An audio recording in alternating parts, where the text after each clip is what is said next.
They laughed at him. Every single man in the camp.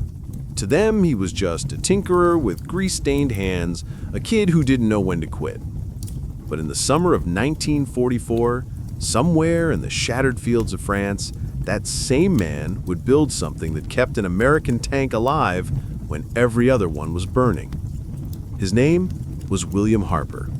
24 years old, quiet, polite, the kind of soldier who always fixed things instead of breaking them. Before the war, he'd been a mechanic in a small Kansas town. He loved engines, the smell of oil, the sound of metal coming back to life. When the draft notice arrived, he didn't hesitate. He packed his tools along with his uniform. He figured a tank was just another machine that needed a good mechanic. What he didn't know was that the war was about to test his hands, his heart, and the strange idea that everyone around him thought was a joke. The camp was alive with noise that summer. Engines warming up, men shouting, distant artillery rumbling like thunder beyond the horizon. The Shermans were lined in rows, olive-green giants waiting for their next mission. Harper's crew called their tank Clarabelle. It wasn't fancy, it wasn't fast, but it was theirs. Inside, everything rattled. The floor vibrated. Every time they fired the .50 caliber Browning on top, the gun chewed through its metal belt of ammunition like a hungry beast. And every time, the same thing happened. A jam, a twist, a pause that could mean death. One small snag and the gun went silent while the enemy kept firing. Harper had seen it happen too many times. He'd watched a neighboring tank burn after its gun jammed mid-fight. He still remembered the sound. Men pounding on the hatch, screaming for help. The smell of burning fuel. That night, he couldn't sleep. So he started working. He scavenged old fabric, bits of canvas, broken belt links, and pieces of wire. He laid them on his bunk and stared for a long time. Then, with the patience of a craftsman, he began to build. A stronger belt, flexible, smooth, and reinforced with extra stitching so it wouldn't twist or catch. A belt that could keep feeding bullets even when the gun was red hot. The next morning, the jokes began. "Hey Harper," someone called, "you fixin' to win the war with your sewing kit?"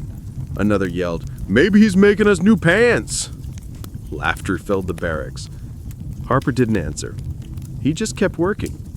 Night after night, he tightened stitches, tested links, adjusted tension. He wasn't after glory.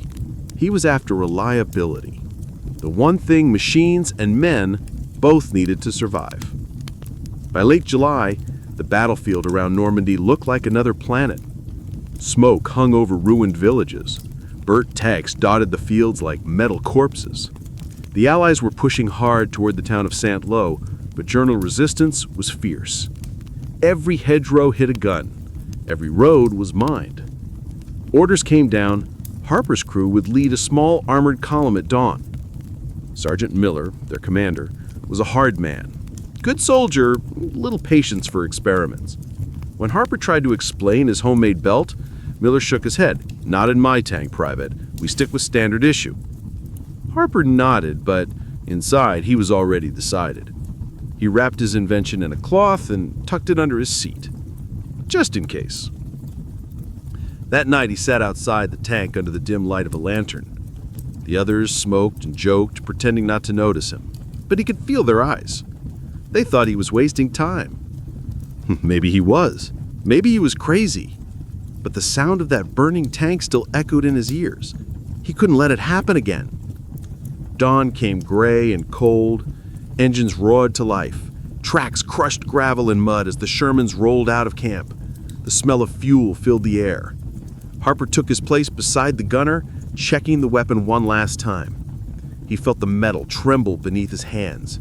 Alive, powerful, dangerous. He whispered to himself, "Don't jam. Not today." For hours, they moved through narrow roads lined with hedgerows. Every turn felt like a trap. The radio crackled with half-heard orders. Then, just after noon, the valley opened up. Fields, a few stone houses, and silence. Too much silence. The first explosion came from nowhere. An 88 shell tore through the lead tank, sending fire and smoke high into the air. The ground shook. The column froze for a second, then chaos erupted. Machine gun bursts from the ridges, mortars falling like rain. The Allies tried to answer, their guns blazing. Inside Harper's tank, the gunner squeezed the trigger, and the Browning jammed. "Reload!" Miller shouted. "Clear it!" Harper's heart slammed in his chest. He saw the belt twisted, wedged between the links. Another shell hit nearby, rocking the tank. Sparks flew from the armor. The gun was useless. Without thinking, Harper ripped open his pack and pulled out his homemade belt. "Try this," he yelled. Miller glared for a split second, then nodded. They didn't have time to argue. Harper fed the new belt into the gun, locked it in, and shouted, "Go!" The Browning thundered. Long, steady, perfect. The gun spat fire without a single jam. The brass casings poured out like golden rain. Tracer rounds sliced through the smoke. German positions fell silent one by one. Minutes turned to an hour. The gun never stopped. When one barrel overheated, Harper cooled it, swapped it, and kept feeding. His belt held strong, flexible, smooth, unstoppable. For 4 straight hours through dust, blood, and fire, the Sherman kept firing.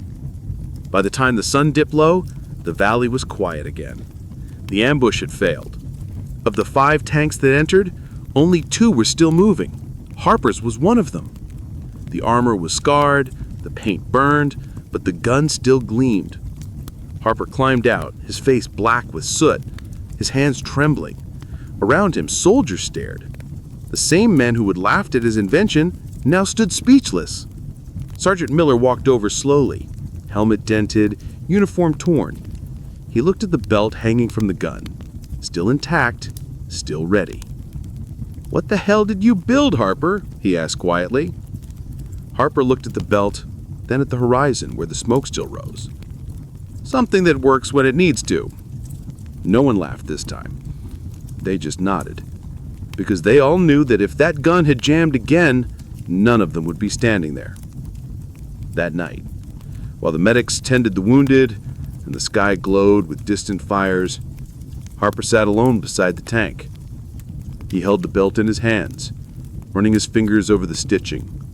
It was still warm from the fight. He didn't feel proud. He just felt relieved. He wondered if anyone would even believe him. Maybe command would confiscate it. Maybe they'd call it luck. But deep down he knew this wasn't luck. It was persistence. It was the stubborn belief that a small idea could make a big difference. Days later, word began to spread through the camp. Harper's belt, they called it. Mechanics came by to see it, touching the fabric, studying the links. Some tried to copy it. Others just wanted to shake his hand. For a moment, the quiet mechanic from Kansas had become something of a legend. But the war wasn't over, and Harper's invention was just beginning its journey. In the days to come, officers would summon him for explanations, engineers would ask questions, and the Army would realize that one man's late-night experiment could change the way their tanks fought.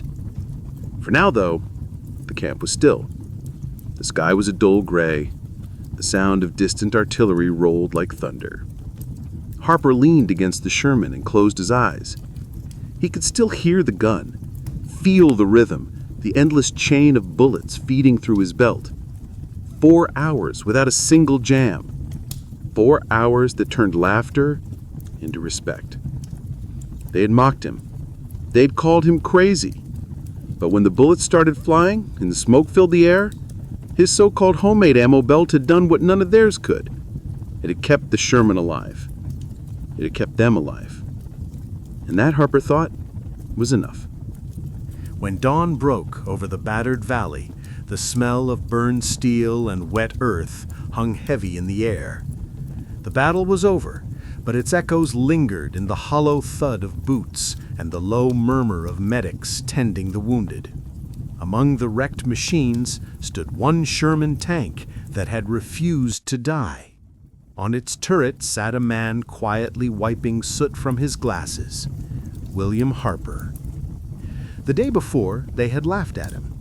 Now the same soldiers stared with quiet respect. The homemade belt that everyone mocked had become the difference between life and death.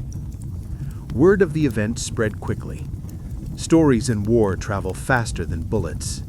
By midday, officers were already talking about the mechanic who built his own ammo belt that never jammed. Some dismissed it as rumor, another miracle tale from the front. But others were curious. Sergeant Miller wrote a report that evening. It was short, direct, and impossible to ignore. Private Harper constructed a modified ammunition feed that maintained continuous operation under sustained combat for approximately 4 hours. Recommend evaluation by Ordnance Division. 2 days later, a jeep arrived carrying a major with tired eyes and an engineer's insignia. His name was Major Harris, an ordnance specialist assigned to study field improvisations. He'd seen hundreds of miracle fixes that usually fell apart under inspection. Still, something about this one intrigued him. Harper met him by the tank, holding the belt folded neatly in his hands like a sacred object. Harris examined it carefully. "Canvas and wire," he murmured. "You made this yourself?" "Yes, sir," Harper said. "You realize this isn't standard issue material?" "I know, sir, but it worked." The major nodded slowly. "That's what they tell me." He ordered a test the next morning. At sunrise, the crew gathered around as a Browning .5 caliber machine gun was mounted on sandbags. Harper reattached his belt, fed in the rounds, and stood back. Harris gave the signal. The gun fired. The chatter was smooth, steady, perfect. Not a single pause. They ran it again and again. 3 full belts, hundreds of rounds. No jams. The engineers scribbled notes while the others just stared. Finally, Harris said, "Private Harper, I think you might have built something the Army's been trying to fix for 2 years." For the first time, Harper smiled. But the Army doesn't move fast, even in war. To test and approve anything meant forms, signatures, and more tests. Harper didn't care about credit. He only wanted other crews to have the same reliability.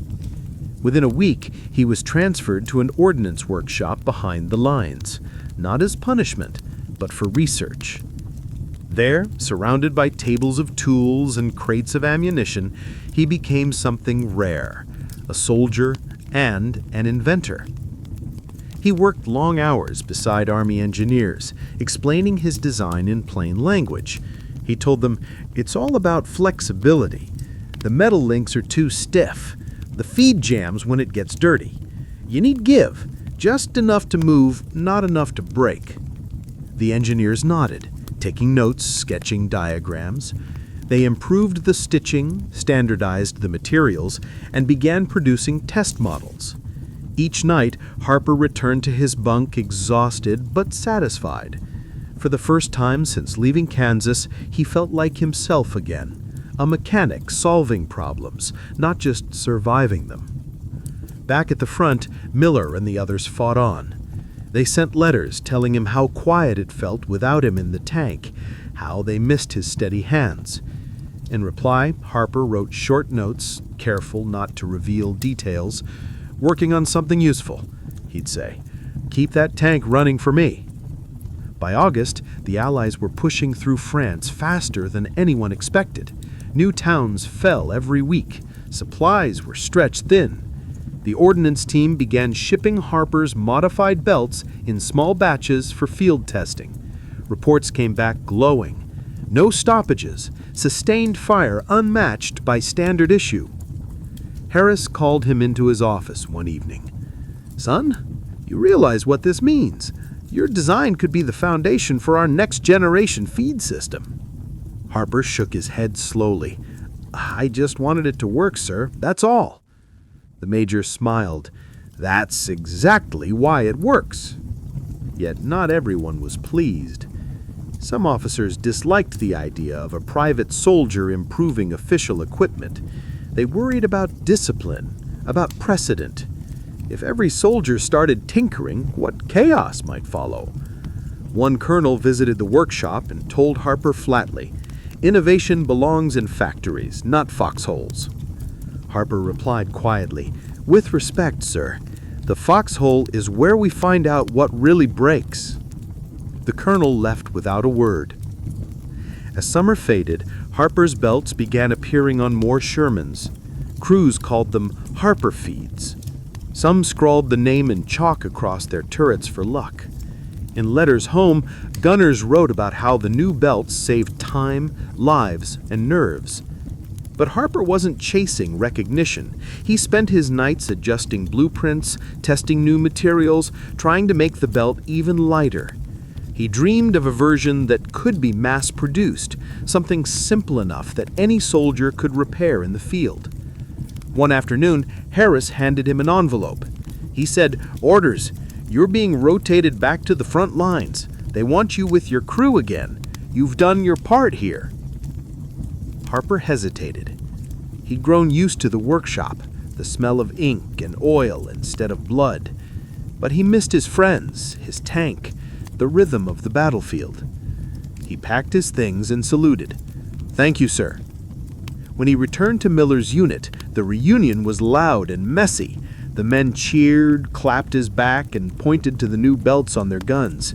"You did it, Harper. You actually did it." That night, they sat around a fire sharing coffee and stories. For once, laughter wasn't mockery. It was relief. They were still alive. A week later, the column moved toward the German border. Resistance grew fiercer. The Germans fought like cornered wolves, desperate and dangerous. During one fierce engagement near Metz, Harper's tank again led the line. Enemy fire raked the hills. The Shermans answered in thunder. Once more, the gun roared without pause. The belt fed smooth as silk. Miller shouted over the noise, "Never doubted you for a second." But inside, Harper wasn't thinking about praise.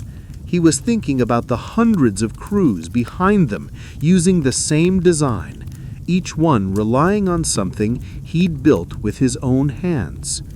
That thought gave him strength. As night fell and the guns quieted, Harper looked across the horizon at the flickering fires. He wondered how many lives a single idea could save. A few days later, another jeep arrived. Harris stepped out, covered in dust. "Harper," he said, "you're famous." Harper blinked. "Famous?" "The Ordnance Board just approved your design for full production. They're calling it the H-feed system. You're getting a commendation." Harper shook his head slowly. "I don't need a medal, sir. Just send the belts where they're needed." Harris smiled. "Already on their way."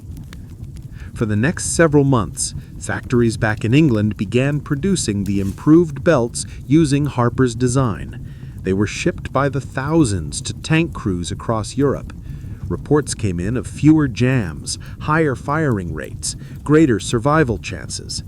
The name Harper became a quiet legend whispered among gunners. Meanwhile, the war dragged on. The winter of 1944 brought the Battle of the Bulge, cold, brutal, unrelenting. Harper and his crew fought through snow and smoke, their tank often surrounded, their supplies low. One freezing morning, as frost covered the gun barrel, the Browning jammed again, the first time since that day in France. Harper jumped out, hands numb, checking the feed. The belt was torn. Shrapnel had cut it. He patched it with a spare link, reloaded, and the gun roared again. Even in the worst conditions, his idea refused to quit. After the battle, Miller said quietly, "If you ever get home, you should build cars or aeroplanes or something big." Harper just smiled. "Machines are machines, Sarge. They just need someone who cares enough to fix them." The morning was gray and cold when Will Harper climbed onto his Sherman tank. The ground was still damp from the night's rain, and a thin layer of fog drifted across the French countryside. It was late August, 1944, and the town of Mortain lay a few miles ahead. The Allied forces were advancing fast. But the Germans weren't done fighting. They were regrouping for one last desperate counterattack to push the Americans back to the sea. Inside the Sherman, the air smelled oil, steel, and tension. Harper checked the Browning .50 caliber on the turret, running his fingers along the ammo feed. His homemade belt, his once laughed-at invention, was now an official part of their setup. The rest of his crew trusted it completely. It had already saved their lives once, and they knew it could again. But something about this morning felt different. The silence before battle always carried a strange weight, and Will could feel it pressing down on him.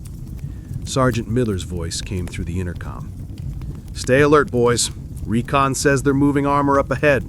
We might walk right into it." No one replied. Everyone knew what that meant. Somewhere beyond the fog, German tanks, maybe even Tigers, were waiting. The crew of the Sherman braced themselves. The engine rumbled softly beneath their feet, and the steel walls vibrated with life. Harper adjusted his helmet and looked through the periscope. The fog was thick, curling around the hedgerows like smoke. He couldn't see far, but he could feel it. The calm before chaos. He glanced down at the machine gun again. It was loaded, ready, and reliable. The belt he'd built from scraps and stubbornness would be tested once more. Then, without warning, the world exploded. A deafening blast shook the tank. Dirt and fire erupted ahead of them. The lead Sherman vanished in a ball of flame. "Contact front!" Miller shouted. "Tigers! 3 of them!" The fog lit up with muzzle flashes. German 88 shells screamed through the air, tearing the ground apart. The Sherman rocked violently as explosions surrounded them. Harper grabbed the handles of the .50 cal. "I've got them!" he shouted.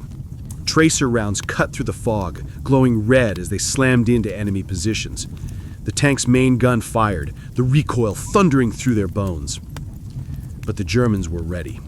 Their tanks fired with terrifying precision, each hit shaking the earth. One shell struck the ground so close that the shockwave nearly knocked Will off the turret. He ducked, heart pounding, then swung the gun back toward the tree line.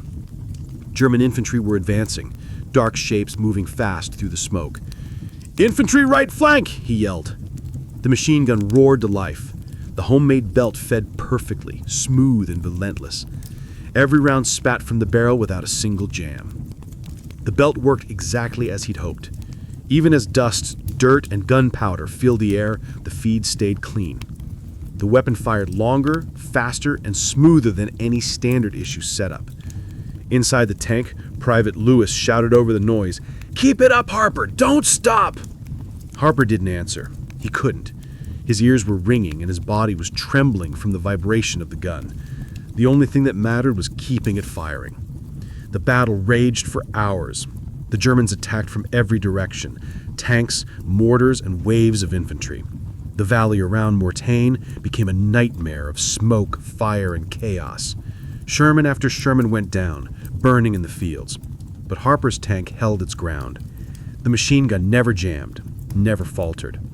The homemade belt kept feeding round after round, hour after hour.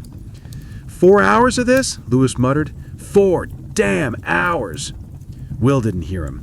His arms were numb. His eyes stung from the smoke. He was running on instinct now. Reload, fire, reload.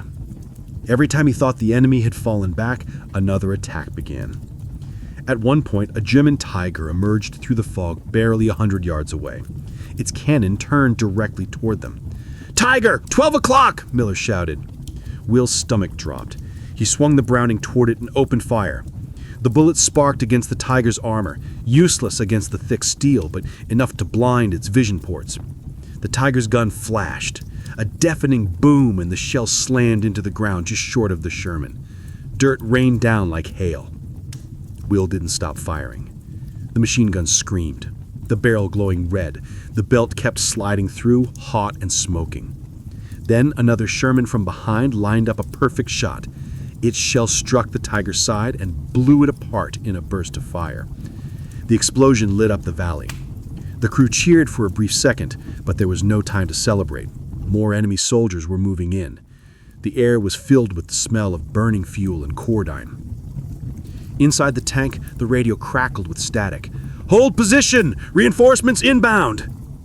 Hold position was easy to say from a mile away. For Harper and his crew, it meant surviving the next wave. Minutes turned into hours.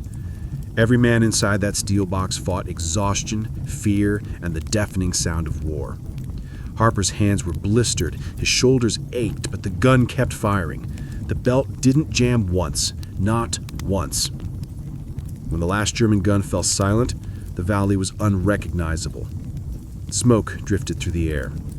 The ground was littered with burning tanks, twisted metal, and silence. The sky had turned orange from the fires. Harper finally lowered the gun. His hands were black with soot, and his uniform was soaked in sweat. He stared at the smoking belt, half burned but still intact. It had done its job. A few days later, after the battle, their unit was pulled from the front lines to rest and repair. While the crew worked on fixing the tank, a group of officers arrived at camp. They weren't ordinary officers. Clean uniforms, polished boots, clipboards in hand. They asked for one man, Corporal William Harper. Will wiped his hands on a rag and stepped forward, confused. One of the officers smiled and said, "You're the man who made the new ammo belt, correct?" Will hesitated. Yes, sir. I made a few modifications, that's all." The officer shook his head. "Not just modifications. You solved a problem our engineers have been trying to fix for months. Your design has already spread through the unit. The reports from Mortain are impressive." Will blinked in disbelief. "You mean, you're using it?" "Son, we're testing it across 3 divisions. They're calling it the Harper Belt." For a moment, Will didn't know what to say. The same invention that everyone had laughed at, mocked, ridiculed, dismissed, was now being studied by the U.S. Army. He felt a strange mix of pride and disbelief. That night, around the campfire, other soldiers came by to shake his hand. They'd heard about the belt. Some had even used copies of it in battle. One corporal said, "Your belt saved our crew at Falaise, fired for hours without a jam." Another added, "Never seen anything like it. Wished we'd had it sooner." Will nodded quietly. He didn't know how to respond. He wasn't an inventor or an engineer. He was just a mechanic who refused to accept that good men should die because of faulty equipment. Weeks later, as the Allied forces pushed further into France, word about Harper's design spread fast. Mechanics began building their own versions. Some used spare webbing, others metal links scavenged from destroyed tanks. Each version carried his name. Snow fell like ash across the Ardennes forest. The trees stood still and lifeless under a pale white sky. It was December 1944, the coldest winter Europe had seen in years. For Will Harper and the rest of his Sherman crew, the world had turned into a frozen graveyard. The engines groaned, the oil thickened in the cold, and even the guns seemed to freeze in place. They had been told this sector was quiet, a resting point, but that was before the Germans launched their surprise counterattack, the Battle of the Bulge. It was chaos. Entire divisions were surrounded, supplies were cut off, and communication lines went dead. The fog was thick, the snow endless, and death lurked behind every tree. Inside the Sherman tank, Harper sat beside the machine gun, rubbing his hands together for warmth. The metal of the gun was so cold it burnt to the touch. Frost covered the inside of the hatch. He could see his breath with every exhale. "Cold enough for you, Harper?" Sergeant Miller asked, with a grim smile. "Colder than Kansas in January," Harper replied, his teeth chattering. "If the gun freezes, we're done for." Miller nodded. "Then don't let it freeze." The crew laughed weakly, but there was no joy in it. They were exhausted, underfed, and running low on fuel. The radio crackled with bad news. German armor was on the move, pushing through the fog toward their position. Harper checked his weapon again. The Harper belt, his own creation, had been modified for the winter. He had replaced the old webbing with treated canvas and added small metal teeth to prevent freezing. It wasn't perfect, but it was all they had.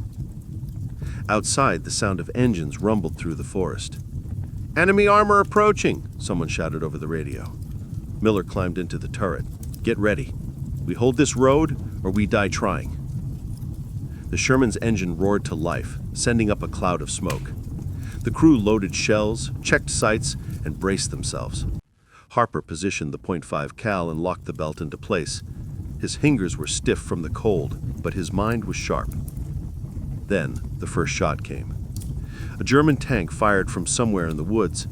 The shell screamed overhead and exploded behind them. Snow and dirt rained down. Another shot hit closer. The ground shook. "Return fire," Miller yelled. The Sherman's main gun fired, the recoil jolting everyone inside. The explosion echoed through the trees. Harper swung his gun toward the flash of light and pulled the trigger. The weapon hesitated for half a second, frozen. Then the belt caught, and the gun roared to life. Tracer rounds lit up the snow-covered forest. The belt fed perfectly, even in the freezing cold. German soldiers in white winter uniforms scattered, some diving into ditches. Harper kept firing, his breath fogging the air. "Keep it going, Harper!" Miller shouted. "Don't stop!" He didn't. The gun became an extension of his will, steady, relentless, and merciless. The Harper belt moved like clockwork, feeding round after round through the icy mechanism. It never jammed. For hours they fought in that frozen forest. The Germans attacked again and again, using the snow and fog to hide their movements. The Sherman crew held their ground, firing until the bale grew red against the white snow. At one point, their tank was nearly surrounded. German infantry closed in from both sides, tossing grenades and firing Panzerfausts.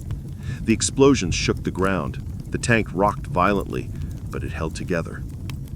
Inside, Harper reloaded another belt.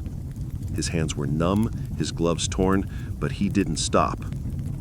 "Harper, how many belts left?" Miller shouted. "2!" Harper yelled back. "Make 'em count!" The Germans were close now, close enough to hear them shouting in the trees. Harper aimed at the flashes of light and squeezed the trigger. The gun thundered again, spitting fire into the night. Snow exploded around the advancing troops. The belt fed clean, the rounds unbroken, unjammed. It was pure mechanical perfection born from desperation. When the attack finally stopped, the forest was silent, except for the crackling of distant fires. The snow around the Sherman was black with soot. The men sat in stunned silence. Their hands shook from exhaustion, but they were alive. Miller looked at Harper and said quietly, "That belt of yours just saved this whole damn line." Harper didn't answer. He just leaned back, his body trembling from fatigue and cold. His fingers were bleeding, his ears ringing, but he had done his job. The next morning, they received word that reinforcements had arrived. The German advance had been slowed, not stopped, but slowed enough for the Allies to regroup. It was a small victory in a brutal winter, and it had cost them dearly. A few days later, an officer arrived at their position with a jeep. He carried a clipboard and a stack of papers. He asked for Will Harper in name. Harper stepped forward, thinking he was in trouble again. Instead, the officer smiled. "Corporal Harper, you've been recommended for commendation. Command wants to recognize your contribution to the new ammunition feed system. Word is, it's saving lives all across the front." Will blinked in disbelief. "My belt?" The officer nodded. "They're calling it the Harper feed system. Engineers have copied your design and adapted it for cold weather use. It's already in production. You should be proud, son." Will didn't feel proud. He felt tired. The war had taken everything from him, his friends, his peace, his sense of normal life. But deep down he knew what his invention had done. It had saved lives. It had mattered. When the snow finally began to melt, the Battle of the Bulge came to an end. The Germans were in retreat. The Allies pushed forward once more, crossing into Germany itself. Harper's unit was among them, rolling through shattered towns and frozen fields. Everywhere they went, soldiers recognized his name. Some shook his hand, others simply nodded and said, "Thanks, Harper." One day after a long march, he he found himself standing beside a destroyed German tank. The snow had melted just enough to reveal the blackened metal beneath. He crouched beside it, staring at the twisted wreckage. War turned everything, men, machines, ideas, into ash. But sometimes something good survived. That night, Harper sat by the campfire and wrote another letter home. His hands shook as he wrote, not from fear, but from the cold. "Mom, the war is almost over. We've been through hell. I made something. A new belt that keeps the gun firing. The officers say it's saving lives. I didn't mean to invent anything. I just wanted to make sure the gun worked when it mattered most. They laughed at me once. Now they're using it everywhere. I guess that's how it goes. They laugh first, then they listen." He folded the letter and placed it in his jacket pocket. Around him, the other soldiers talked quietly, their faces lit by the flickering fire. The sound of distant artillery echoed faintly through the night. A few months later, the war finally ended. Germany surrendered. The guns went silent. The tanks stopped moving. The world exhaled. Will Harper returned home to Kansas in the spring of 1945. The fields were green again, and the air smelled of life instead of smoke. He walked back into his old garage, the one filled with tools and spare parts. It was quiet there, peaceful. On his workbench, he set down a small piece of metal, the last surviving link from his homemade ammo belt. It was blackened and bent, scarred by battle, but still intact. He stared at it for a long time, remembering the faces of the men who never made it home. He didn't think of himself as a hero. He wasn't a genius or a soldier chasing glory. He was just a man who refused to accept that something broken couldn't be fixed. Years later, the Army officially recognized his design. They called it the Harper Feed Mechanism, and for decades after the war, its principles were used in machine gun belts around the world. But Harper never sought credit. He never gave interviews or told stories. When neighbors asked about the war, he simply smiled and said, "I fixed a few things. That's all."